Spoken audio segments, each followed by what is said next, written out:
Pai, muito obrigado por essa tarde, muito obrigado por esse momento em que vamos estudar a sua palavra. Eu oro que o Senhor nos dê mentes ágeis para absorver, para aplicar isso no nosso dia a dia, para nos ajudar a usar essa informação de maneiras úteis, para ajudar pessoas, ajudar nossas próprias convicções. Nós te oramos agradecidos, em nome de Cristo. Amém. Então, irmãos, na semana passada, a gente terminou de falar sobre os 5 pontos da doutrina calvinista, que forma juntos o acrônimo TULIP. E aí a gente ficou de concluir aquela aula, e eu queria fazer isso agora, e aí começar a nossa penúltima aula. Antes de continuar, só enfatizar, como a gente já fez, que há muitas coisas que devem ser celebradas na Reforma Protestante. Lutero, Calvino e outros homens do quilate deles tornaram possível para nós repensar a possibilidade de se repensar a Bíblia, o que na sociedade em que esses homens viveram não era possível para a pessoa comum. Tornaram a Bíblia acessível, não diretamente, mas a influência deles, outros vieram antes, outros vieram depois, tornaram a Bíblia acessível nas línguas modernas. Hoje a gente pode ler nossa Bíblia em português, e grande parte da influência desses homens permitiu a origem de liberdades impensáveis naquela época. Deu origem a outros movimentos, inclusive o nosso, que 200, 300 anos depois teve suas origens em última instância na Reforma Protestante. Temos muitas dívidas de gratidão com a Reforma dele. O objetivo nosso de estudar essas coisas não é julgá-los 500 anos depois. Quem somos nós? Não queremos julgar nem ele nem ninguém. Nós estamos interessados aqui em estudar as ideias. Nós estamos interessados em discernir à luz do que a Bíblia ensina, o que nós acreditamos ser certo e o que nós não acreditamos ser certo. Embora Lutero tenha feito uma reforma digna e admirável em muitos sentidos, a reforma dele não foi completa. Lutero era um monge católico, e embora ele tenha reformado muita coisa que estava errada no catolicismo, ele manteve muitas coisas em seu movimento que continuavam erradas. Lutero queria reformar a mentalidade católica que exigia indulgências, por exemplo, atos de penitência da salvação. E ele cunhou a frase sola fide, ou somente a fé. Muitos de nós conhecemos essa frase, para designar o que ele acreditava ser a verdade bíblica, porque ele estava reagindo contra as penitências e as obras que se ensinavam na época eram necessárias para a salvação das pessoas. E ele reagiu, ao meu ver, além do que a Bíblia ensina, ao afirmar categoricamente que só se é salvo pela fé. Esse slogan, sola fide, somente a fé, levou Lutero, por exemplo, na sua vida, a rejeitar a canonicidade de Tiago, o livro de Tiago na Bíblia, que Lutero não acreditava ser um livro canônico no mesmo quilate dos outros livros. Ele levou Lutero a rejeitar a canonicidade de Hebreus, de Judas, de Apocalipse, ou no mínimo ele reviu essa posição em alguns momentos da vida dele, no mínimo a considerar essas epístolas como de menor qualidade. Mas como você considera um escrito de Deus de menor qualidade? Ou é de Deus ou não é de Deus. Se é de Deus, quem somos nós para dizer que o livro tem menor qualidade do que outro livro? Ele chegou a chamar Tiago da epístola de palha, como se fosse uma coisa usada, feno para os cavalos, para os animais. E ele usou escrituras como Romanos 3, versículo 28, para sustentar esse slogan da Reforma Protestante, sola fide. Romanos 3, 28 diz assim: pois sustentamos que o homem é justificado pela fé, independente da obediência à lei. Então, Lutero inseriu em escritos dele a palavra somente aqui em Romanos 3, 28, para dizer que o homem é justificado somente pela fé, mas não é uma frase que está nas escrituras. Tiago 2, versículo 24, na verdade diz exatamente o contrário do que Lutero afirmou em seu slogan. Olha o que Tiago 2, versículo 24 afirma.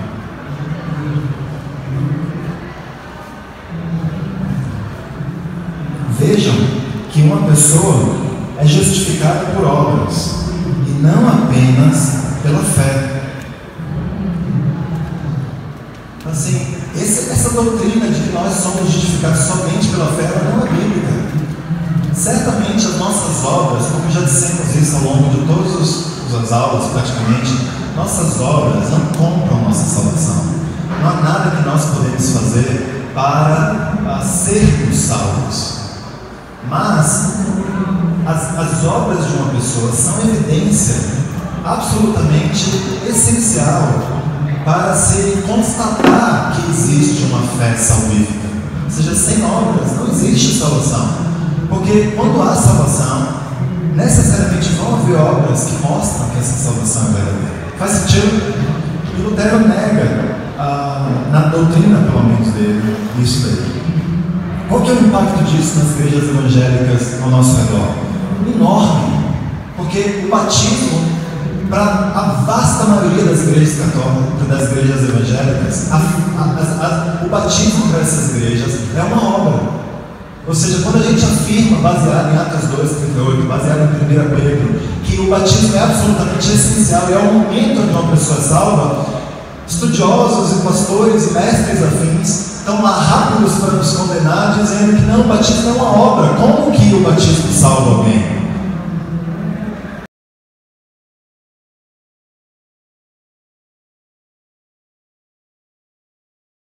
Porque quando há salvação, necessariamente vão haver obras que mostram que essa salvação é verdadeira. Faz sentido? E Lutero nega, na doutrina pelo menos dele, isso daí. Qual que é o impacto disso nas igrejas evangélicas ao nosso redor? Enorme. Porque o batismo, para a vasta maioria das igrejas evangélicas, o batismo para essas igrejas é uma obra. Ou seja, quando a gente afirma, baseado em Atos 2:38, baseado em 1 Pedro, que o batismo é absolutamente essencial e é o momento onde uma pessoa é salva, estudiosos e pastores e mestres afins estão lá rápidos para nos condenar, dizendo que não, o batismo é uma obra. Como que o batismo salva alguém? A maioria das igrejas, como a gente sabe e ainda vai ver, ensina que a salvação de uma pessoa se dá quando ela aceita Jesus no coração. Baseados em Romanos 10, versículo 13. Por exemplo, Romanos 10, versículo 13, ensina o seguinte: porque todo aquele que invocar o nome do Senhor será salvo. E ensina também Apocalipse 3, versículo 20. Vamos lá, em Apocalipse 3, versículo 20.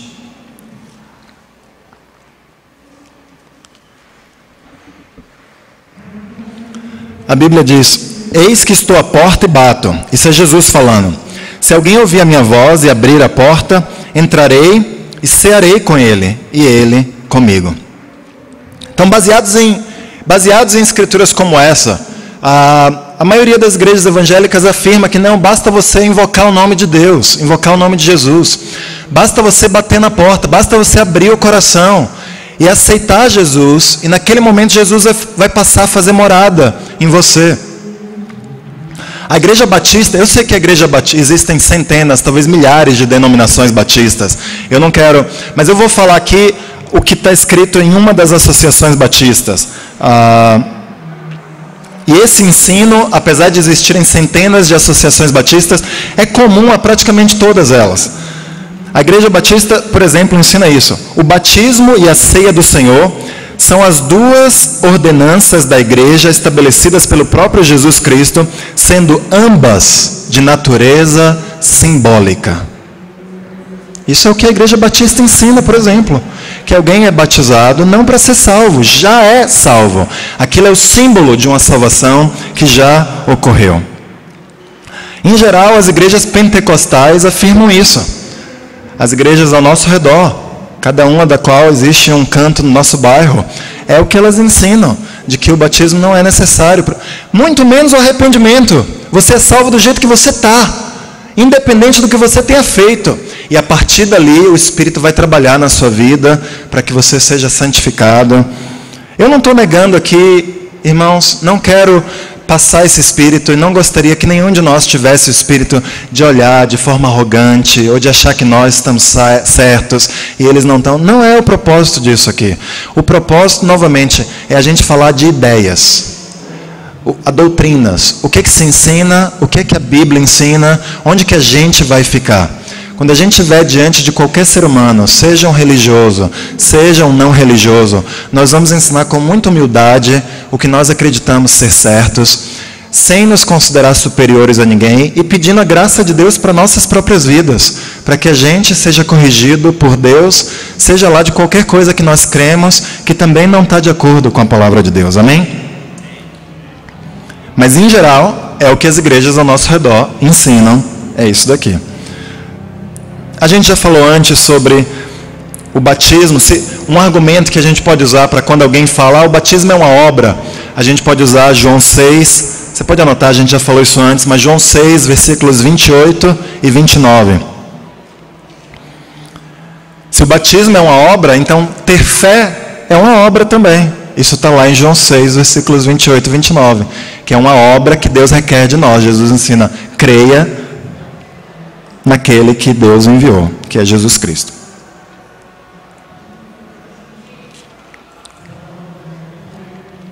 Então essa ênfase equivocada, era a última coisa que eu queria falar da reforma protestante, do calvinismo e do ensino protestante, de que essa ênfase de somente pela fé, ao meu ver, contraria e vai contra o que as Escrituras afirmam.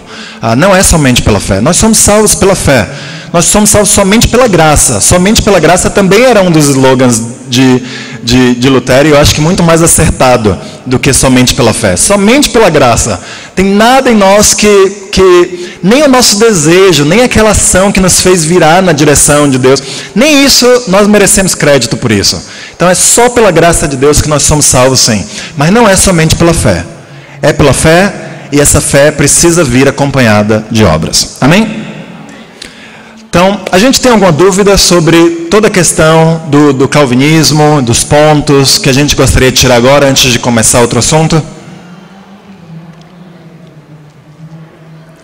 Se você tem qualquer pergunta, você pode escrever, ou você pode anotar para se lembrar. No final a gente vai ter um tempinho aqui, tá bom?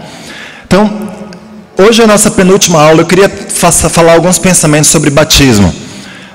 O que batismo significa? Batismo é imersão, certo? Era um termo usado no tempo de Jesus, no grego da época de Jesus, para significar uma imersão completa. Um navio, por exemplo, era batizado, ele era imerso na água. Muitas igrejas praticam batismo por aspersão, que é quando você salpica um pouco de água usando um instrumento. A metodista faz isso, a presbiteriana faz isso, sem falar, obviamente, na igreja católica, na igreja anglicana, que é a tradição lá dos ingleses. Mas olha o que Efésios 4, versículos 4 a 6 ensina. Vamos ver aqui. Efésios 4, do 4 ao 6. Qual é o lugar do batismo na doutrina cristã? Efésios 4, do 4 ao 6. Há um só corpo e um só Espírito, e uma só esperança, para a qual Deus chamou vocês. Há um só Senhor, uma só fé e um só batismo. E há somente um Deus e Pai de todos, que é o Senhor de todos, que age por meio de todos e está em todos. Então aqui batismo é colocado no mesmo pé da fé, do Senhor, do Espírito, do corpo, da esperança. Batismo não é um assunto periférico. Nunca foi. Não é nas Escrituras, não foi nos primeiros séculos depois de Cristo, nos ensinos dos patriarcas cristãos, e se tornou um ensino periférico ao longo dos últimos séculos. Mas as Escrituras não apontam para isso. Atos 2, versículos 36 até o 39. Vamos ler a partir do 38. Quando os irmãos ficaram aflitos, Pedro respondeu, os judeus ficaram aflitos, arrependam-se, e cada um de vocês seja batizado em nome de Jesus Cristo, para que seus pecados sejam perdoados. E vocês receberão de Deus o Espírito Santo. Pois essa promessa é para vocês, para os seus filhos e para todos os que estão longe. Isto é, para todos aqueles que o Senhor nosso Deus chamar. Aquelas pessoas já haviam crido em Jesus. Elas já haviam sido cortadas pela palavra. Elas já haviam entendido que elas tinham crucificado o Filho de Deus. Mas elas ainda não estavam salvas. É o que Pedro afirma aqui. Ele fala: cada um de vocês seja batizado. Arrependam-se e seja batizado. Para que? É uma finalidade, com o propósito de serem salvos. Apesar de vira e mexe existir uma tentativa de uma Bíblia, de uma tradução, tirar essa finalidade, os estudiosos em peso aceitam e sabem que essa partícula aqui no grego expressa o propósito de finalidade. O arrependimento tem um propósito da salvação. O batismo tem um propósito da salvação. O mesmo propósito que está incluso junto com o arrependimento é o batismo. Essa escritura exclui a possibilidade do batismo infantil. Uma criança não pode se arrepender. Vamos ler aqui Romanos 6, versículos 3 e 4. Romanos 6, versículos 3 e 4.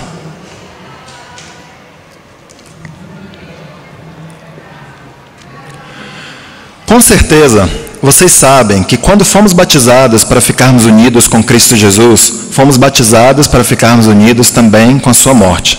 Assim, quando fomos batizados, fomos sepultados com Ele por termos morrido junto com Ele.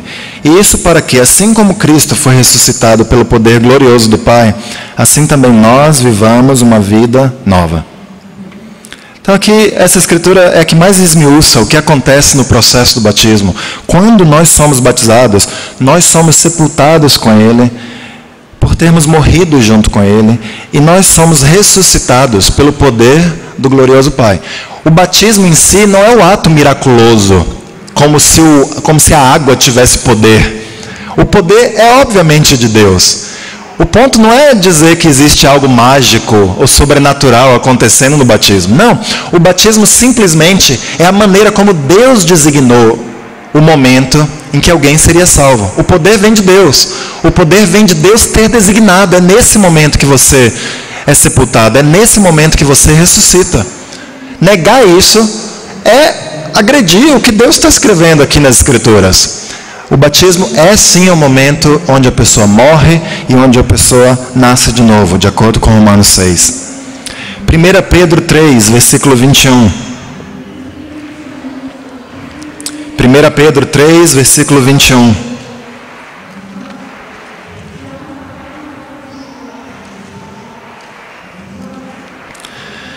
Pedro está falando aqui sobre Noé e sobre a água que salvou as pessoas lá. E ele fala: aquela água representava o batismo, que agora salva vocês. Esse batismo não é lavar a sujeira do corpo, mas é o compromisso feito com Deus, o qual vem de uma consciência limpa. Essa salvação vem por meio da ressurreição de Jesus Cristo. Então, Noé está dizendo: aquela água salvou Noé. Como que salvou Noé? Na verdade, a água destruiu o mundo, mas salvou os justos. Esse é o ponto que facilmente é perdido pelas pessoas. A água possibilitou Noé, que era uma pessoa justa, e sua família, de terem mais uma chance de viver. E é isso que ele fala. E aquela água representa o batismo. Não tem nada aqui sobre o batismo ser uma representação ou um símbolo. O que é a representação são as águas de Noé. Essas águas que representam o batismo. O batismo é o que agora nos salva. E não tem nenhuma simbologia aqui nessa escritura, ou nenhum tipo de representação nessa escritura. As águas da época de Noé são um tipo de algo que viria a acontecer. Lembra? Uma sombra do que viria a acontecer. Qual é a realidade? O batismo. Não tem mais um símbolo, ou mais um tipo. O batismo é o que agora nos salva. E ele acrescenta que não é só um banho. Se você não tiver consciência limpa, se você realmente não tiver feito de Jesus o seu Senhor, por meio do arrependimento, aquilo ali vai ser só um banho que você vai tomar. Não vai ter nenhum poder sobre você. Porque Deus não vai dar o poder. Porque Ele só vai liberar isso para quem realmente tiver feito de Jesus Cristo o Senhor de sua vida. Mais uma razão para nós ensinarmos e não pedirmos desculpas a ninguém de que é absolutamente essencial alguém se arrepender antes de ser batizado. Ou seja, Deus aceita todo mundo do jeito que está. É verdade. Como que a pessoa aceita Deus? A pessoa aceita Deus se arrependendo dos seus pecados. Ela muda a maneira dela de pensar. Pessoas que dizem que arrependimento é obra, não estão entendendo nada sobre arrependimento. Elas não estão entendendo que é um privilégio nos arrependermos. Deus não precisa dos nossos pequenos atos de arrependimento. Deus não precisa que a gente vá convidar mais uma pessoa, ou que a gente vá perdoar mais uma pessoa, ou que a gente seja puro com nossos corpos. Sabe, isso é um privilégio que Deus nos dá. Nos arrepender é um ato de graça, é um ato de cura para nossas vidas. A gente aceita a graça de Deus nos arrependendo. Sim. É uma doutrina clara, simples nas Escrituras, ainda que seja tão contestada nos nossos dias atuais. A gente já falou que a maioria do mundo evangélico não crê dessa forma.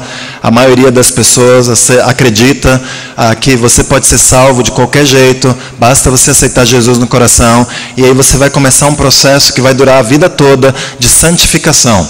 Bem, nós acreditamos na santificação. Santificação é o processo por meio do qual cada discípulo de Jesus Cristo vai se tornar mais parecido com Jesus Cristo, amém? E isso vai durar até o fim da vida. Mas esse processo só inicia de verdade depois de você ter se arrependido. E aí você precisa se arrepender até o fim da vida, a cada dia, como Jesus ensinou. Não é um processo que você aprende depois de ter o Espírito morando dentro de você.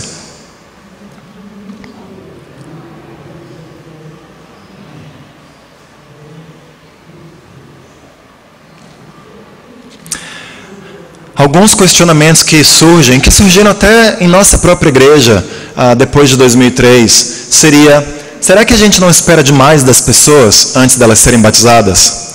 Será que a gente não está pedindo para que as pessoas vivam uma vida que na verdade elas só poderiam viver se tivessem o Espírito dentro delas? Você já ouviu esse argumento? De que parece que nosso padrão é muito alto, é irreal, e que a gente é muito humanista, de na verdade exigir pela força humana mudanças muito profundas na vida das pessoas. Esse argumento ele é raso. Por que ele é raso? Porque, e de novo, eu não estou chamando ninguém que já usou esse argumento, ou que já defendeu esse argumento de raso. Eu só estou falando que a ideia do argumento não é muito profunda, tá bom? Então, sem ofensas a ninguém que está assistindo, a ninguém que está aqui presente. O argumento não é profundo porque ele pressupõe que o Espírito só age na vida de uma pessoa depois que o Espírito entra numa pessoa. Mas quem disse que é isso? Quem disse que o Espírito já não está agindo em nossas vidas antes de nós sermos batizados? Na verdade, eu e você vamos ser quase hereges se a gente afirmar isso. Porque como que você chegou ao ponto onde você estava disposto a se arrepender dos seus pecados? Não foi o Espírito que agiu em você? Como que você se transformou? Muitos de nós tivemos transformações enormes de vida antes de sermos batizados. Vários de nós precisamos ir participar de movimentos religiosos. Na verdade, muitos de nós aprendemos a Bíblia antes de nos tornarmos cristãos, ou pelo menos sabíamos que era algo importante e que a gente deveria perseguir. Talvez a gente não tinha dado ainda todos os passos que a gente precisava ter dado, mas Deus trabalhou em nossas vidas nos preparando e nos levando a um certo lugar. Quem fez isso? Foi você? Pela sua bondade? Pela sua busca maravilhosa por Deus? Não, foi o Espírito que estava trabalhando em você. Então, por que nós podemos esperar que uma pessoa mude e se arrependa antes de ser batizada? Porque o Espírito está ajudando ela. É a intenção do Espírito ajudar alguém a ser transformado. Então essa transformação pode acontecer, sim.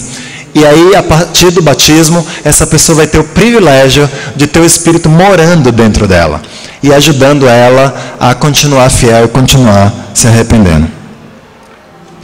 Então esses são os nossos breves pensamentos sobre batismo. Alguma dúvida sobre isso? Se a gente tiver chance, a gente pode prosseguir, talvez tentar terminar ainda hoje a última aula. Mas se tem qualquer pergunta sobre o que já foi falado até aqui? Sim. Deixa eu... Ou vem aqui, Marcelão, para a pergunta ser gravada, ou me passa um papelzinho. Pode falar. Você quer falar? Não, pode falar. De que forma bíblica o Espírito age na vida das pessoas? De um não cristão. Como ele age? Ele age de todas as formas em que ele age na nossa vida. Por exemplo, João 16 fala que o Espírito convence as pessoas do pecado, da justiça e do juízo, né? O que é esse convencer? Convencer é elenco no grego. O que é elenco? É o ato de expor algo que estava escondido. Então, o Espírito está tentando convencer todos os seres humanos desse planeta sobre seus pecados. Hoje em dia não é famosa, não venha falar do meu pecado, não. Ninguém gosta de ter seu pecado exposto, né? É uma das evidências de como o mundo luta contra os propósitos de Deus. Porque quanto mais as pessoas fogem de ver seus pecados, mais elas estão fugindo da ação do Espírito Santo. De que outras formas o Espírito... Obviamente, Deus ama todos os seres humanos incondicionalmente. Isso quer dizer que Ele não pode nos amar, cristãos, mais do que Ele ama os não cristãos. Porque senão, Ele não nos amava antes, incondicionalmente. Certo? Então Ele ama todos os seres humanos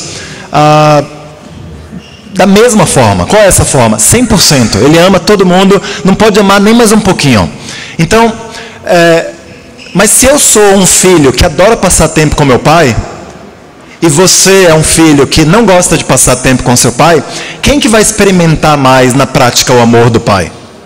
Eu, porque eu passo mais tempo com ele. Eu tenho a chance de ouvi-lo. Eu tenho a chance de ser corrigido. Eu tenho a chance de experimentar e de ser encorajado. Mais do que você que não quer passar tempo com ele. Ele ainda vai continuar te amando. Mas eu, na prática, experimento mais o amor dele. Então, eu acho que nesse sentido, nós cristãos conhecemos mais de Deus e somos... Bem, obviamente nós temos a mente de Deus, porque o Espírito agora habita em nós. Então existe toda uma conexão quase que transcendental entre nós e Deus. Eu não estou negando nada disso. Mas nós experimentamos mais porque a gente ouve Deus, a gente está lá na palavra de Deus. A gente quer conhecer Deus. Mas Deus ama e está trabalhando na vida de todos os seres humanos para que todos o conheçam. Então tudo que o Espírito faz em nós... Deus está de alguma forma tentando fazer na vida dos outros não cristãos também, né? Graças a Deus. Isso é um grande incentivo para o nosso evangelismo, por exemplo. Por que a gente deve evangelizar? Porque Deus quer que as pessoas sejam salvas. Ele está trabalhando na vida das pessoas para que elas aceitem. Então a gente conta com esse encorajamento de que Deus está agindo antes de nós agirmos.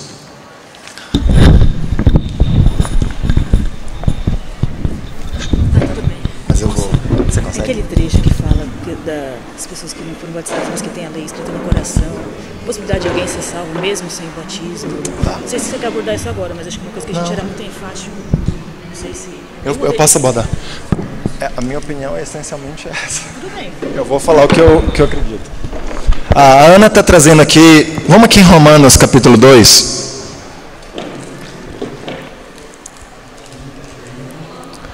Romanos capítulo 2...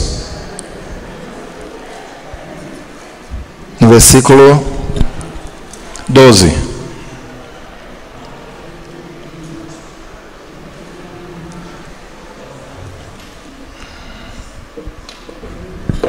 Diz assim. Estamos todos lá? Romanos 2, 12. Todo aquele que pecar sem a lei também perecerá. E todo aquele que pecar sob a lei, pela lei, será julgado. Porque não são os que ouvem a lei que são justos aos olhos de Deus, mas os que obedecem à lei. Estes serão declarados justos. De fato, quando os gentios, que não têm a lei, praticam naturalmente o que ela ordena, tornam-se lei para si mesmos, embora não possuam a lei, pois mostram que as exigências da lei estão gravadas em seu coração. Disso dão testemunho também a sua consciência e os pensamentos deles, ora acusando-os, ora defendendo-os. Isso tudo se verá no dia em que Deus julgar os segredos dos homens mediante Jesus Cristo, conforme declara o meu Evangelho. O que eu acredito? Essa é uma passagem polêmica, então não presumo aqui que eu estou dando, como em nada eu presumo que eu estou dando a última palavra. Eu estou dando a minha melhor tentativa de estudar e de aplicar a Bíblia como o que eu acredito. E todos nós temos a responsabilidade de fazer isso diante de Deus, amém? Embora os que ensinam serão julgados com mais rigor, a gente também tem ciência disso. Paulo está falando aqui, o argumento dele em Romanos é basicamente o seguinte: Romanos 1, os gentios pecaram e estão completamente afastados de Deus, certo? Romanos 2, qual é o argumento? Os judeus pecaram. E é preciso entender que para a mente judaico-cristã só existiam essas duas categorias de pessoas. O mundo era dividido em gentios e judeus. Ou seja, Paulo está falando, os gentios são pecadores e os judeus são pecadores. Ou seja, a humanidade inteira é pecadora. E aqui, Romanos 2, ele está desenvolvendo melhor esse tema dos judeus. Então ele está falando, olha, todo aquele que pecar sem a lei, então a lei está se referindo ao Pentateuco, está se referindo à lei de Moisés. Sem a lei, também vai perecer. E todo aquele que pecar sob a lei, pela lei vai ser julgado. Ou seja, ele está de novo afirmando os dois pontos dele. Você pode perecer sem a lei, se você não tiver a lei, ou você pode perecer com a lei, mesmo que você tenha a lei. E ele fala, porque não são os que ouvem a lei que são justos aos olhos de Deus, mas os que obedecem a lei, estes serão declarados justos. Paulo está aqui falando da hipocrisia dos judeus. Se você começar a ler o capítulo 2 de Romanos, você vai ver, e você que é judeu, você tem a lei, você acha que você está ok? E o argumento de Paulo é, não, você não está ok. E aí ele vai desenvolver. E o versículo que causa a maior controvérsia para nós é o versículo 14. Porque diz, de fato, quando os gentios que não têm a lei praticam naturalmente o que ela ordena, tornam-se lei para si mesmos, embora não possuam a lei. Então, Paulo, novamente, o argumento dele é confrontar a hipocrisia dos judeus. E ele fala, se um judeu, se um gentio praticar naturalmente o que a lei ensina, então ele vai ser aceito por Deus. Porque, novamente, o argumento dele é, vocês são hipócritas, porque vocês têm a lei e não praticam a lei. E não estão seguindo o que a lei ensina. Por isso vocês precisam de Jesus. Porque vocês não conseguem viver obedecendo completamente a lei. Ao meu ver, isso não ensina que é possível pessoas sem a lei obedecerem à lei. Porque olha o que ele fala no versículo 15. Disso dão testemunha também a sua consciência e os pensamentos deles, ora acusando-os, ora defendendo-os. Ora, minha consciência só vai me acusar se eu estiver fazendo algo errado. Esse é um instrumento que Deus nos deu para é uma bússola não perfeita. A consciência precisa ser treinada pela palavra de Deus, mas é uma bússola que Deus colocou dentro do ser humano para mostrar para a gente, desde pequenininho, quando a gente está fazendo coisas erradas, quando a gente está desviando de Deus. E a consciência dos gentios os acusa. Então, ao meu ver, esse argumento não fala nada sobre a possibilidade de alguém sem a lei ser encontrado perfeito diante de Deus. O ponto de Paulo não é esse. O ponto de Paulo é confrontar a hipocrisia religiosa dos judeus. E ele está querendo dizer, mesmo que você não tenha a lei, o que importa é obedecer a lei. Vocês têm a lei e não obedecem. Como que vocês presumem estar corretos diante de Deus? Mas é a minha melhor tentativa para afirmar que isso daqui não ensina que é possível ser salvo sem os mandamentos de Deus. Agora, eu quero estar no lugar de Deus? Bem, às vezes porque eu sou pecador eu quero. Mas eu não quero de verdade. Não é meu desejo mais profundo. Deus é Deus, Ele é o único juiz. Então cabe a Deus julgar quem vai ser salvo e quem não vai ser salvo. Amém? Então os esquimós vão ser salvos, os índios da Amazônia vão ser salvos, de acordo com o que a Bíblia ensina. Eu costumo dar essa resposta. É melhor que nós que temos a lei sejamos quentes em nossa fé e falemos sobre Jesus o máximo possível, para que caso um esquimó não seja salvo, porque ele não ouviu a palavra de Deus, eu não participe do pecado dele. Para que no dia em que eu estiver diante de Deus, mesmo que um esquimó, um índio ou alguém no deserto não seja salvo, eu possa estar isento de culpa. Porque eu anunciei o Evangelho para o maior número possível de pessoas. Então não foi por minha causa que os índios não foram salvos. Certo? Tomara que todos nós, irmãos, possamos estar nessa categoria.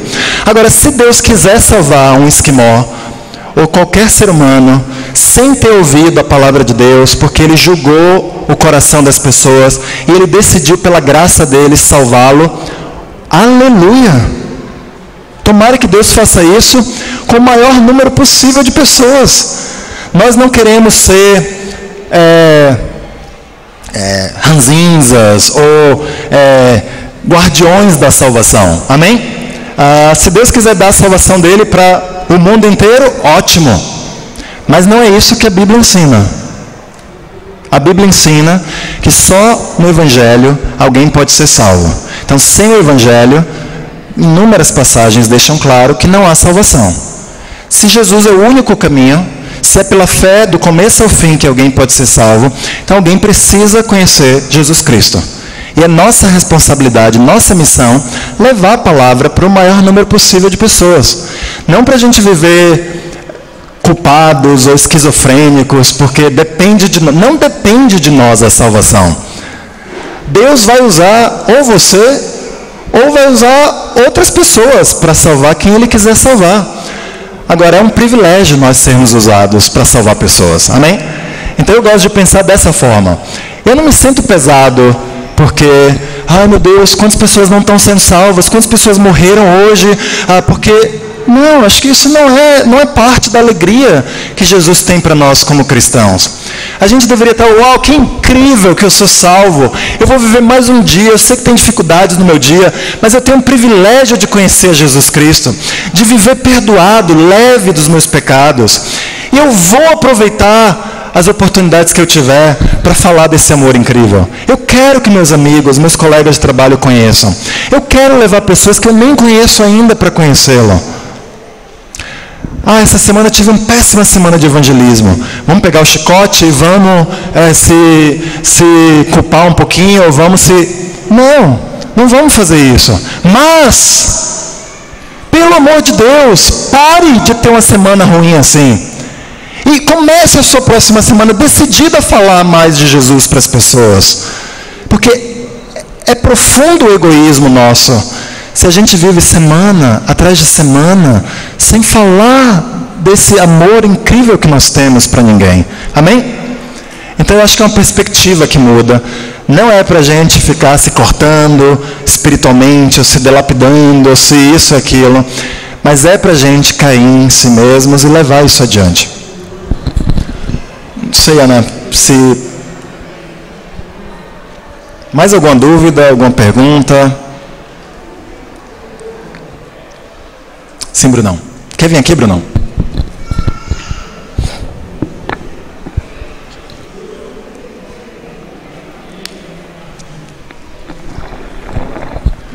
Vou tentar elaborar aqui. Ficou claro para mim, pelo menos, que Deus sempre tem atuado para a nossa salvação, independente dos estudos bíblicos, né? Antes... E especialmente durante os estudos bíblicos, quando ele tenta nos convencer a um arrependimento por meio da palavra, por meio de Cristo. Agora, para quem está estudando a Bíblia, muitas vezes a gente sente alguns desafios, porque, claro, o nosso objetivo é que a pessoa chegue ao arrependimento. Mas muitas vezes na prática, nem sempre são claros os passos, dependendo dos desafios dessa pessoa. Por exemplo, ela se encontra num relacionamento, ela noivou e ela tem esse desafio. Até que ponto esse relacionamento não me ajuda e o que isso implica no meu arrependimento ou não. Então a minha pergunta é que como que a gente lida, né, com essas questões em que o passo para o arrependimento, dependendo do que ela está enfrentando, nem sempre assim é claro. Né? Não é obviamente um pecado em que você fala, isso é imoralidade sexual, ou isso é mentira, ou isso é orgulho. Como ajudar, né, essa pessoa? A gente aprende e ouve os vídeos que falam sobre como estudar a Bíblia com as pessoas.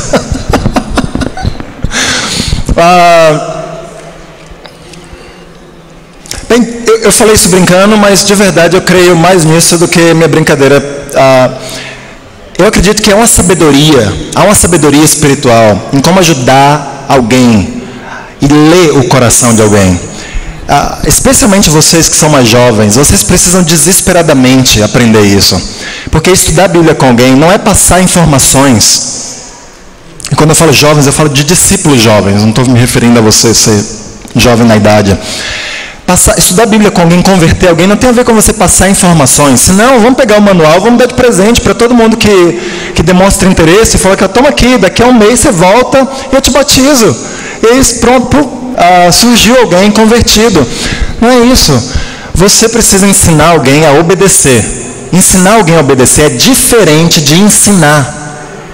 Muitas igrejas fazem cursos para salvação. Sinto muito, talvez um ou outro que tem um coração extremamente puro vai ouvir aquilo e vai se converter. Mas a maioria de nós precisamos de alguém fazendo conosco, ensinando a gente a obedecer. Ensinar alguém a obedecer, você é pai, você sabe a diferença, né?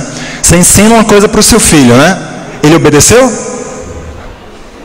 Você ensina uma vez, 2 vezes, 3 vezes, 4 vezes, ele obedeceu? Não obedeceu. Em geral, não. E aí, qual é a diferença, então, entre ensinar e ensinar a obedecer? Existem consequências se você não obedece. Existem limites que precisam ser estabelecidos.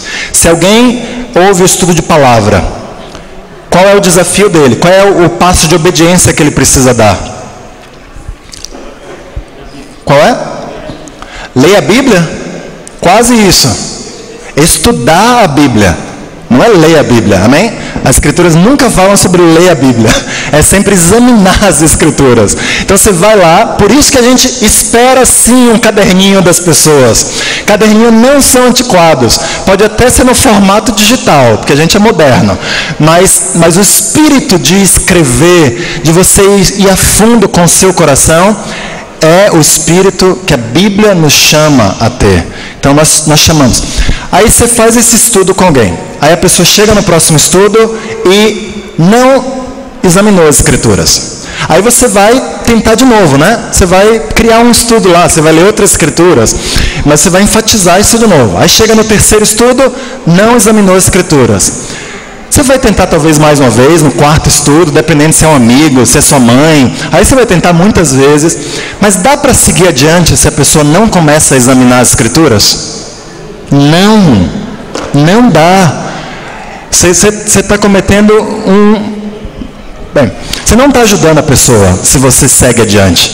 Porque você não está transformando ela numa discípula.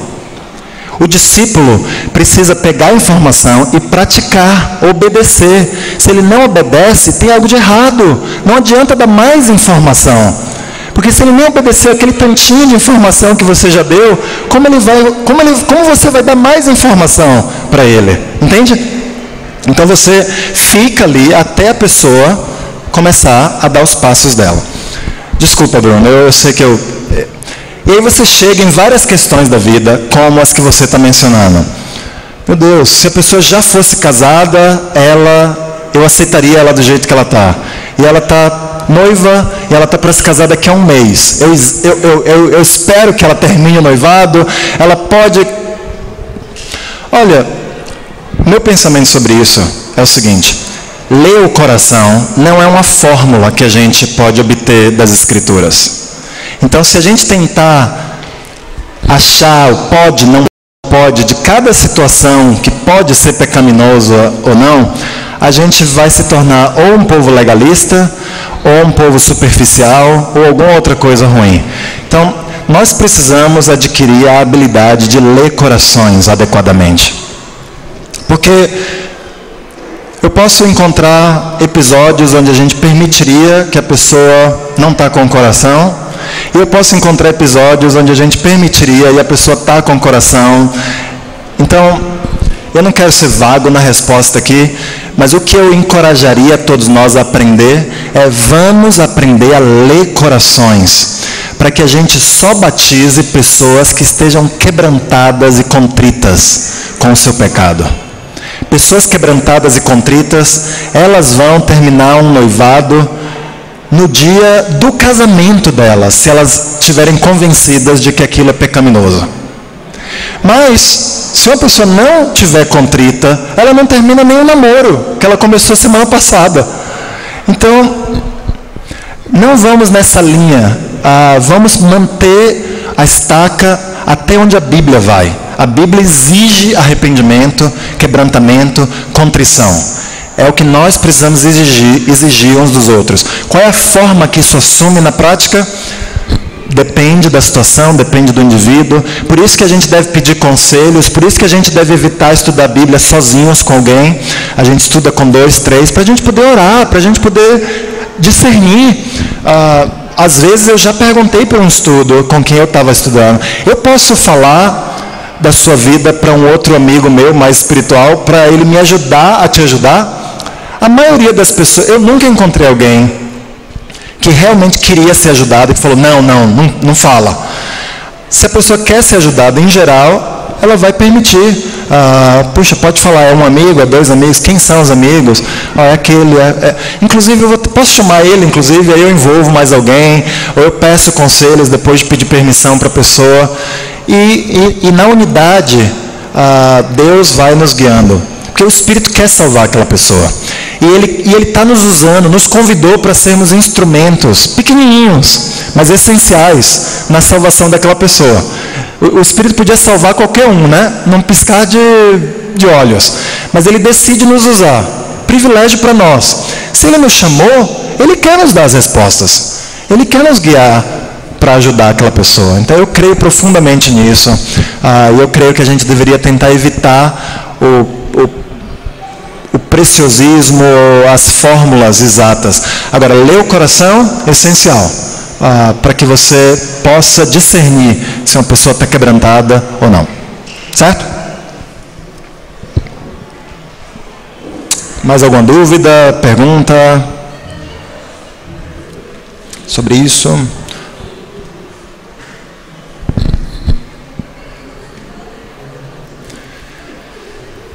Deixa eu ver o que tem aqui na nossa última. Oh, meu Deus.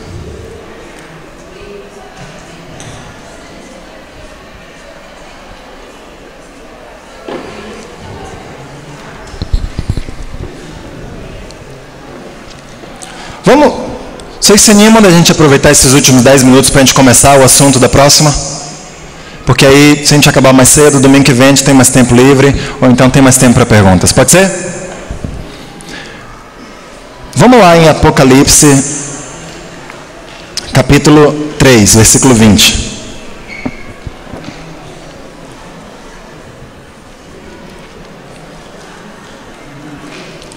Apocalipse 3, versículo 20. Jesus está dizendo o seguinte para uma igreja, a igreja de Laodiceia: escutem, eu estou à porta e bato. Se alguém ouvir a minha voz e abrir a porta, eu entrarei na sua casa e nós jantaremos juntos.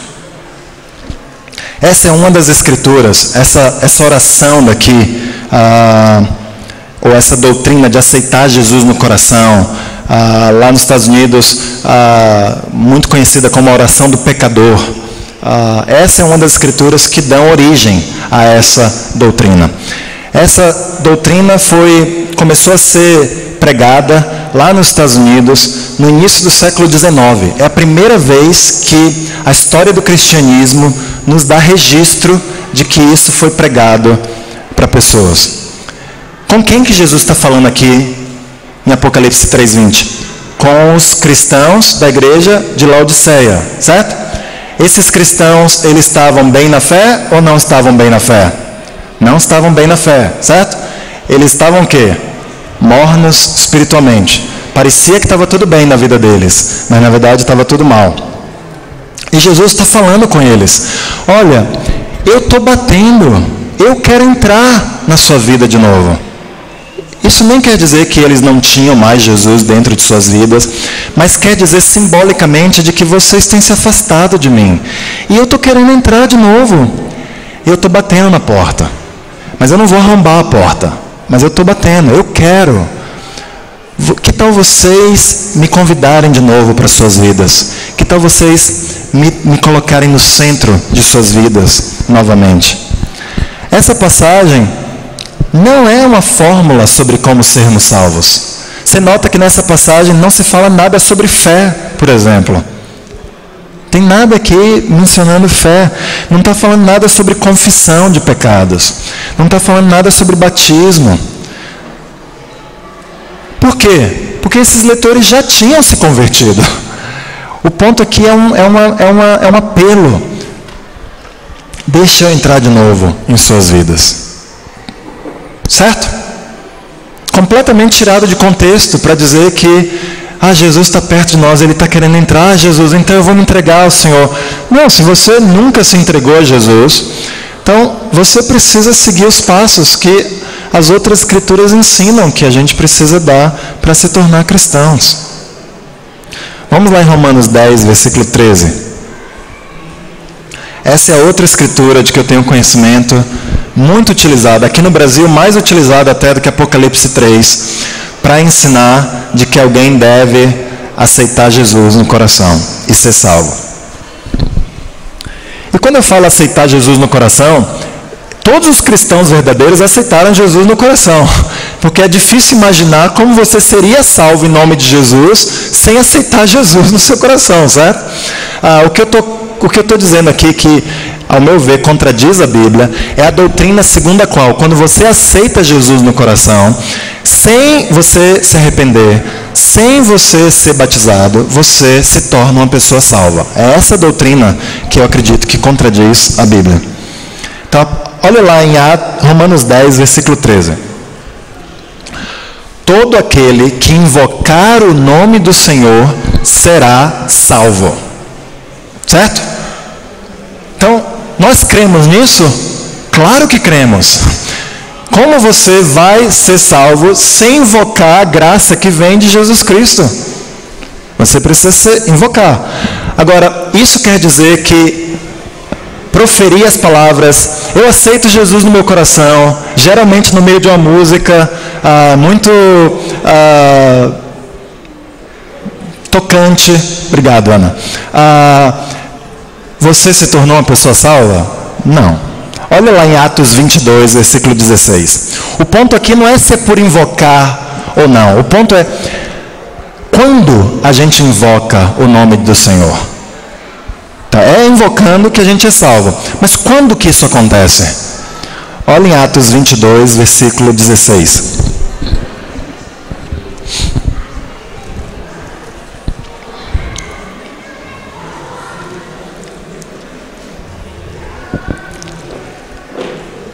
Então aqui, essas palavras estão sendo faladas para Paulo. E agora, o que está esperando? Levante-se, seja batizado e lave os seus pecados, invocando o nome dele. Então aqui Paulo tinha tido já uma visão de Jesus Cristo. Paulo foi salvo no caminho para Damasco, na estrada? De acordo com Atos 22, não. Paulo ficou 3 dias cego, provavelmente meditando. Com certeza a mente dele já tinha mudado, agora ele cria que Jesus era o Filho de Deus. Você concorda comigo? Depois da experiência dele, ele estava certo de que alguma coisa estava errada, mas ele ainda não tinha sido salvo. E aqui está sendo falado para Paulo: levante-se, seja batizado e lave os seus pecados. No momento do batismo, Paulo seria lavado dos seus pecados, invocando o nome dele. Então, Romanos 10, somos salvos quando invocamos o nome de Jesus? Amém! Quando isso acontece? No momento do batismo. Quando pelo poder de Deus você invoca o nome dele e depois de ter se arrependido dos seus pecados, você é lavado deles. Certo?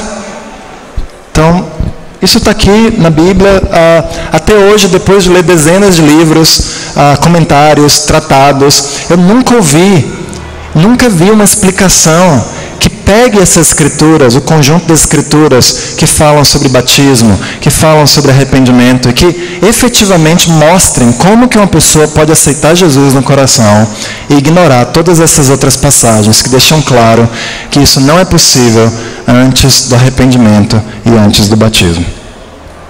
Então vamos terminar por aqui, e aí a gente termina a série no domingo que vem. Amém? Obrigado, irmãos.